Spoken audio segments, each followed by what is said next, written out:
ओं मित्राशिवरडोऽसि सपहं विश्वैर्देवैः क्षत्रस्य नाभिरसि क्षत्रस्य योनिरसि स्यो नामासीद कुशधामासीद मात्वाहिगंसीद मामाहिगंसीद यशसा तद्धृतव्रतो वरुणः पस्त्यास्व साम्राज्याय सुक्रतुः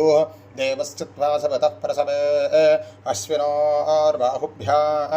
पूष्णो हस्ताभ्याम् अश्विनोरभेजत्येन तेजस ब्रह्मवर्चसे याभिजुञ्जामि देवश्चित्वा सपतः प्रसवे अश्विनोर्बाहुभ्यां पूष्णो हस्ताभ्यां सरस्वत्यै भेषत्येन वीर्यायान्नाद्यायाभिषिञ्जामि देवश्चित्वा सपतः प्रसवे अश्विनोर्बाहुभ्यां पूष्णो हस्ताभ्याम् इन्द्रस्रेन्द्रियेण प्रिये यशसे बलायापशिञ्जामि अर्यमणं बृहस्पतिमिन्द्रं दानाय चोदय वाचं विष्णुगं